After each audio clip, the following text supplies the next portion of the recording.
Allan Kardec. Obras póstumas. Os desertores. Se é certo que todas as grandes ideias contam apóstolos fervorosos e dedicados, não menos certo é que, mesmo as melhores dentre elas, têm seus desertores. O Espiritismo não podia escapar aos efeitos da fraqueza humana. Ele também teve os seus, e a esse respeito não serão inúteis algumas observações. Nos primeiros tempos, muitos se equivocaram sobre a natureza e os fins do Espiritismo, e não lhe perceberam o alcance. Antes de tudo mais, excitou a curiosidade. Muitos eram os que não viam nas manifestações espíritas mais do que simples objeto de diversão. Divertiram-se com os espíritos, enquanto estes quiseram diverti-los. Constituíam um passatempo, muitas vezes complementar das reuniões familiares. Esta maneira, porque a princípio a coisa se apresentou, foi uma tática hábil dos espíritos. Sob a forma de divertimento, a ideia penetrou por toda parte e semeou germens, sem espavorir as consciências timoratas. Brincaram com a criança, mas a criança tinha de crescer. Quando aos espíritos facetos sucederam os espíritos sérios, moralizadores, quando o espiritismo se tornou ciência, filosofia, as pessoas superficiais deixaram de achá-lo divertido. Para os que se preocupam sobretudo com a vida material, era um censor importuno e embaraçoso, pelo que não poucos o puseram de lado. Não há que deplorar a existência desses desertores, porquanto as criaturas frívolas não passam de pobres auxiliares, seja no que for. Todavia, essa primeira fase não se pode considerar tempo perdido. Graças àquele disfarce, a ideia se popularizou 100 vezes mais do que se houvera, desde o primeiro momento, revestido severa forma, e daqueles meios levianos e displicentes saíram graves pensadores. Postos em moda pelo atrativo da curiosidade, constituindo um engodo, os fenômenos tentaram a cupidez dos que andam à cata do que surge como novidade, na esperança de encontrar aí uma porta aberta. As manifestações pareceram coisa maravilhosamente explorável, e não faltou quem pensasse em fazer delas um auxiliar de seus negócios.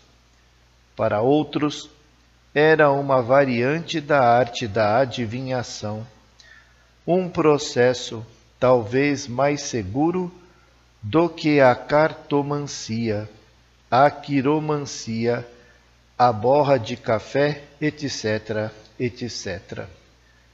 Para se conhecer o futuro e descobrir coisas ocultas, uma vez que, segundo a opinião então corrente, os espíritos tudo sabiam. Vendo, afinal, essas pessoas que a especulação lhes escapava dentre os dedos e dava em mistificação que os espíritos não vinham ajudá-las a enriquecer, nem lhes indicar números que seriam premiados nas loterias, ou revelar-lhes a boa sorte, ou levá-las a descobrir tesouros, ou a receber heranças, nem ainda facultar-lhes uma invenção frutuosa de que tirassem patente, suprir-lhes em suma a ignorância e dispensá-las do trabalho intelectual e material. Os espíritos para nada serviam e suas manifestações não passavam de ilusões. Tanto essas pessoas deferiram louvores ao Espiritismo durante todo o tempo em que esperaram auferir dele algum proveito, quanto o denegriram desde que chegou a decepção. Mais um dos críticos que o vituperam tê-lo-iam elevado às nuvens, se ele houvesse feito que descobrissem um tio rico na América, ou que ganhassem na bolsa. Das categorias dos desertores, é essa a mais numerosa, mas compreende-se que os que a formam não podem ser qualificados de espíritas. Também essa fase apresentou sua utilidade, mostrando que não se devia esperar do concurso dos espíritos. Ela deu a conhecer o objetivo sério do espiritismo e depurou a doutrina. Sabem os espíritos que as lições da experiência são as mais proveitosas. Se, logo de começo, eles dissessem: não peçais isto ou aquilo, porque nada conseguireis, ninguém mais lhes daria crédito. Essa a razão por que deixaram que as coisas tomassem o rumo que tomaram. Foi para que, da observação, ressaltasse a verdade. As decepções desanimaram os exploradores e contribuíram para que o número deles diminuísse. Eram parasitos de que elas, as decepções, livraram o espiritismo e não adeptos sinceros. Alguns indivíduos, mais perspicazes do que outros, entreviram o homem na criança que acabava de nascer e temeram-na, como Herodes temeu o menino Jesus, não se atrevendo a atacar de frente o espiritismo. Esses indivíduos incitaram agentes com o encargo de o abraçarem para asfixiá-lo. Agentes que se mascaram para, em toda parte, se intrometerem, para suscitarem habilmente a desafeição nos centros e espalharem, dentro destes, com furtiva mão, o veneno da calúnia, acendendo, ao mesmo tempo, o facho da discórdia, inspirando atos comprometedores, tentando desencaminhar a doutrina, a fim de torná-la ridícula ou odiosa, e simular em seguida defecções. Outros ainda são mais habilidosos. Pregando a união, semeiam a separação. Destramente, levantam questões irritantes e ferinas. Despertam o ciúme da preponderância entre os diferentes grupos. Deleitar-se-iam, vendo-os apedrejar-se e erguer bandeira contra bandeira, a propósito de algumas divergências de opiniões sobre certas questões de forma ou de fundo, as mais das vezes provocadas intencionalmente. Todas as doutrinas têm tido seus Judas, o Espiritismo não poderia deixar de ter os seus, e eles ainda não lhe faltaram. Esses são espíritas de contrabando, mas que também foram de alguma utilidade. Ensinaram ao verdadeiro espírita a ser prudente, circunspecto e a não se fiar nas aparências. Por princípio, deve-se desconfiar dos entusiasmos demasiado febris. São quase sempre fogo de palha, ou simulacros, ardores ocasionais, que suprem com a abundância de palavras a falta de atos. A verdadeira convicção é calma, refletida, motivada, revela-se como a verdadeira coragem pelos fatos, isto é, pela firmeza, pela perseverança e, sobretudo, pela abnegação. O desinteresse moral e material é a legítima pedra de toque da sinceridade. Tem esta um cunho sui generis, exterioriza-se por matizes muitas vezes mais fáceis de ser compreendidos do que definidos. É sentida por efeito dessa transmissão do pensamento, cuja lei o Espiritismo regulou, sem que a falsidade chegue nunca a simulá-la completamente, visto não lhe ser possível mudar a natureza das correntes fluídicas que projeta de si. Ela, a sinceridade, considera erro dar troco à baixa e servil lisonja, que somente seduz as almas orgulhosas, lisonja por meio da qual, precisamente, a falsidade se trai para com as almas elevadas. Jamais pode o gelo imitar o calor. Se passarmos à categoria dos espíritas, propriamente ditos, ainda aí depararemos com certas fraquezas humanas, das quais a doutrina não triunfa imediatamente. As mais difíceis de vencer-se são o egoísmo e o orgulho, as duas paixões originárias do homem. Entre os adeptos convictos não há deserções, na lídima acepção do termo, visto como aquele que desertasse, por motivo de interesse ou qualquer outro, nunca teria sido sinceramente espírita. Pode, entretanto, haver desfalecimentos.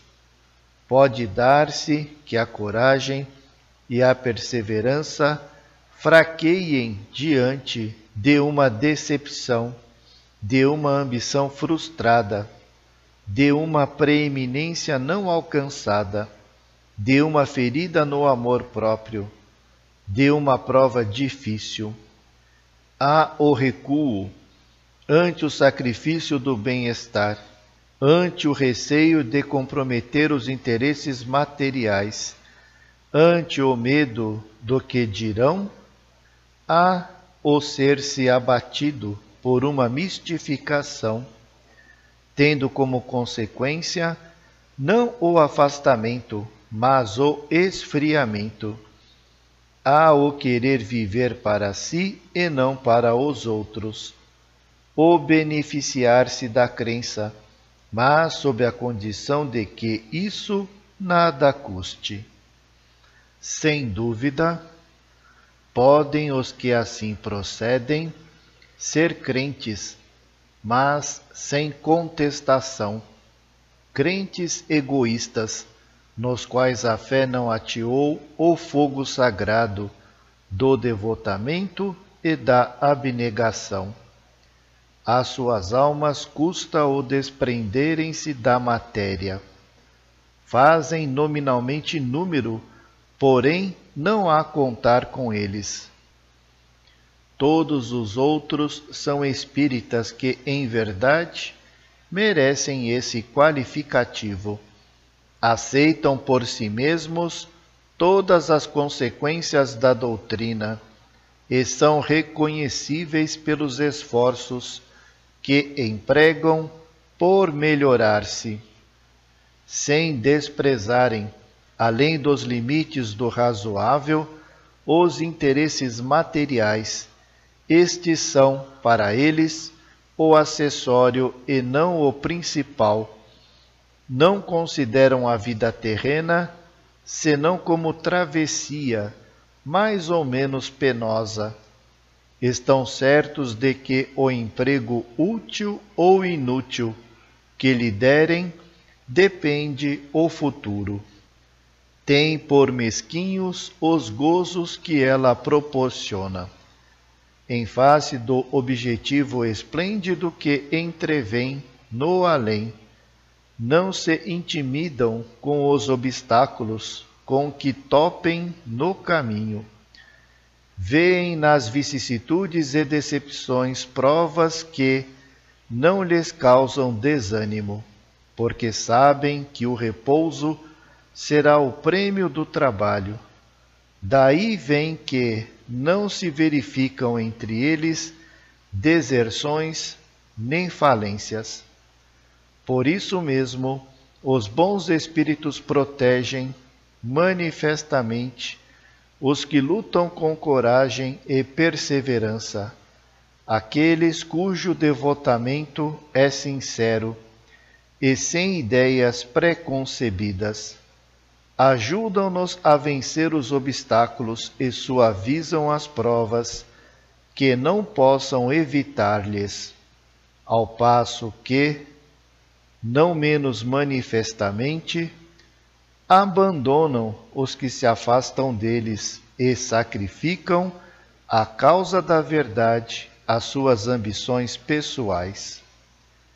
Deveremos incluir também entre os desertores do Espiritismo os que se retiram porque a nossa maneira de ver não lhes satisfaz, os que, por acharem muito lento ou muito rápido o nosso método, pretendem alcançar mais depressa e em melhores condições a meta a que visamos? Certamente que não, se tem por guia a sinceridade e o desejo de propagar a verdade.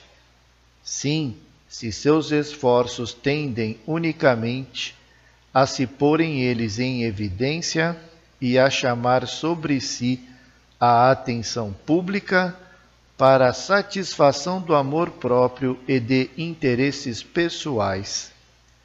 Tendes um modo de ver diferente do nosso, não simpatizais com os princípios que admitimos. Nada prova que estais mais próximos da verdade do que nós. Pode-se divergir de opinião em matéria de ciência. Investigai do vosso lado, como nós investigamos do nosso. O futuro dará a ver qual de nós está em erro ou com a razão.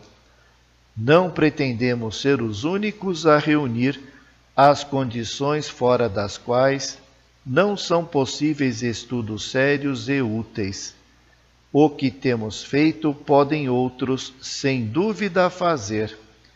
Que os homens inteligentes se agreguem a nós ou se consagrem longe de nós, pouco importa. Se os centros de estudos se multiplicarem, tanto melhor. Será um sinal de incontestável progresso que aplaudiremos com todas as nossas forças. Quanto às rivalidades, as tentativas que façam por nos suplantarem, temos um meio infalível de não as temer. Trabalhamos para compreender por enriquecer a nossa inteligência e o nosso coração. Lutamos com os outros, mas lutamos com caridade e abnegação. O amor do próximo, inscrito em nosso estandarte, é a nossa divisa. A pesquisa da verdade, venha donde vier, o nosso único objetivo. Com tais sentimentos, enfrentamos a zombaria dos nossos adversários e as tentativas dos nossos competidores. Se nos enganarmos, não teremos o tolo amor próprio que nos leve a obstinar-nos em ideias falsas. Há, porém, princípios acerca dos quais podemos todos estar seguros de nos não enganarmos nunca: o amor do bem, a abnegação, a proscrição de todo sentimento de inveja e de ciúme. Estes princípios são os nossos. Vemos neles os laços que prenderão todos os homens de bem, qualquer que seja a divergência de suas opiniões. Somente o egoísmo e a má-fé erguem entre eles barreiras intransponíveis. Mas qual será a consequência de semelhante estado de coisas? Indubitavelmente, o proceder dos falsos irmãos poderá de momento acarretar algumas perturbações parciais, pelo que todos os esforços devem ser empregados para levá-los ao malogro. Tanto quanto possível, essas perturbações, porém, pouco tempo necessariamente durarão e não poderão ser prejudiciais ao futuro. Primeiro, porque são simples manobras de oposição, fadadas a cair pela força mesma das coisas. Depois, digam o que disserem, ou façam o que fizerem, ninguém seria capaz de privar a doutrina do seu caráter distintivo, da sua filosofia racional e lógica, da sua moral consoladora e regeneradora. Hoje estão lançadas de forma inabalável as bases do Espiritismo. Os livros escritos sem equívoco e postos ao alcance de todas as inteligências serão sempre a expressão clara e exata do ensino dos Espíritos, e o transmitirão intacto aos que nos sucederem. Insta não perder de vista que estamos num momento de transição e que nenhuma transição se opera sem conflito. Ninguém, pois, deve espantar-se de que certas paixões se agitem por efeito de ambições malogradas, de interesses feridos, de pretensões frustradas. Pouco a pouco, porém, tudo isso se extingue, a febre se abranda, os homens passam e as novas ideias permanecem. Espíritas, se quereis ser invencíveis, sede benévolos e caridosos. O bem é uma couraça contra a qual sempre se quebrarão as manobras da malevolência. Nada, pois, temamos. O futuro nos pertence. Deixemos que os nossos adversários se debatam, apertados pela verdade que os ofusca. Qualquer oposição é imponente contra a evidência, que inevitavelmente triunfa pela força mesma das coisas.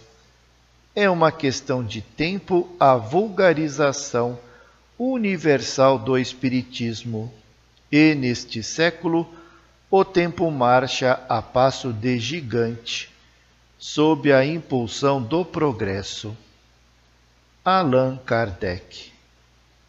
Nota: como complemento deste artigo, publicamos uma instrução que, sobre o mesmo assunto, Allan Kardec deu logo que voltou ao mundo dos espíritos. Pareceu-nos interessante para os nossos leitores juntar as páginas eloquentes e viris que se acabam de ler à opinião atual do organizador, por excelência da nossa filosofia. Abre aspas. Quando eu me achava corporalmente entre vós, disse muitas vezes que havia de fazer aí uma história do Espiritismo, que não seria destituída de interesse. É este, ainda agora, o meu parecer, e os elementos que eu reunira para esse fim poderão servir um dia à realização da minha ideia. É que eu, com efeito, me encontrava mais bem colocado do que qualquer outro para apreciar o curioso espetáculo que a descoberta e a vulgarização de uma grande verdade provocara. Pressentia outrora, hoje sei, que ordem maravilhosa e que harmonia inconcebível presidem a concentração de todos os documentos destinados a dar nascimento à nova obra. A benevolência, a boa vontade, o devotamento absoluto de uns, a má-fé, a hipocrisia, as maldosas manobras de outros, tudo concorre para garantir a estabilidade do edifício que se eleva. Nas mãos das potestades superiores, que presidem a todos os progressos, as resistências inconscientes ou simuladas, os ataques visando semear o descrédito e o ridículo, se tornam elementos de elaboração. Que não tem feito, que é o que não tem posto em ação para asfixiar no berço a criança. A princípio, o charlatanismo e a superstição quiseram, ora um, ora outra, apoderar-se dos nossos princípios, a fim de os explorarem em proveito próprio. Todos os raios da imprensa se projetaram contra nós, chasquearam das coisas mais respeitáveis, atribuíram aos espíritos do mal os ensinos dos espíritos, mais dignos da admiração e da veneração universais. Entretanto, todos esses esforços conjugados, mas não conseguiram senão proclamar a impotência dos nossos adversários. É dentro dessa luta incessante contra os preconceitos firmados, contra erros acreditados, que se aprende a conhecer os homens. Eu sabia, ao consagrar-me à obra da minha predileção, que me expunha ao ódio, à inveja e ao ciúme dos outros. O caminho se achava inçado de dificuldades que de contínuo se renovavam. Nada podendo contra a doutrina, atiravam-se ao homem. Mas, por esse lado, eu me sentia forte, porque renunciara à minha personalidade, que me importavam os esforços da calúnia. A minha consciência e a grandeza do objetivo me faziam esquecer de boa vontade as urzes e os espinhos da estrada. Os testemunhos de simpatia e de estima que recebi dos que me souberam apreciar constituíram a mais estimável recompensa que eu jamais ambicionara. Mas, quantas vezes teria sucumbido ao peso da minha tarefa, se a afeição e o reconhecimento de muitos não me houvessem feito olvidar a ingratidão e a injustiça de alguns. Porquanto, se os ataques contra mim dirigidos sempre me encontraram insensível, penosamente magoado me sentia, devo dizê-lo, todas as vezes que descobria falsos amigos entre aqueles com quem mais contava. Se é justo censurar os que hão tentado explorar o espiritismo ou desnaturá-lo em seus escritos, sem o terem previamente estudado, quão mais culpados não são os que, depois de lhe haverem assimilado todos os princípios, não contentes de se lhe apartarem do seio, contra ele voltaram todos os seus esforços. É, sobretudo, para os desertores dessa categoria que devemos implorar a misericórdia divina, pois que apagaram voluntariamente o facho que os iluminava e com o qual podiam esclarecer os outros. Eles, por isso, logo perdem a proteção dos bons espíritos e, conforme a triste experiência que temos feito, bem depressa chegam, de queda em queda, às mais críticas situações. Desde que voltei para o mundo dos espíritos, tornei a ver alguns desses infelizes. Arrependem-se agora, lamentam a inação em que ficaram e a má vontade de que deram prova, sem lograrem, todavia, recuperar o tempo perdido. Tornarão em breve à terra, com o firme propósito de concorrerem ativamente para o progresso, e se verão ainda em luta com as tendências antigas, até que definitivamente triunfem. Fora de crer que os espíritas de hoje, esclarecidos por esses exemplos, evitariam cair nos mesmos erros. Assim, porém, não é. Ainda por longo tempo haverá irmãos falsos e amigos desacisados, mas, tal como seus irmãos mais velhos, não conseguirão fazer que o espiritismo saia da sua diretriz. Embora causem algumas perturbações momentâneas e puramente locais, nem por isso a doutrina periclitará.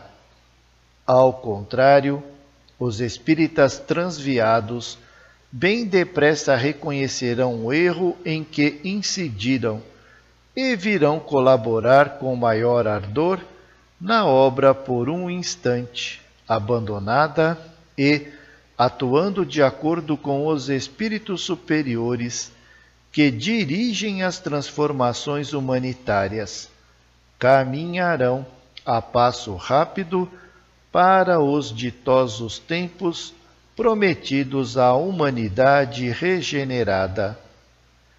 Allan Kardec, abre parênteses, Espírito, nota da editora FEB, fecha parênteses, Paris, novembro de 1869, fecha aspas.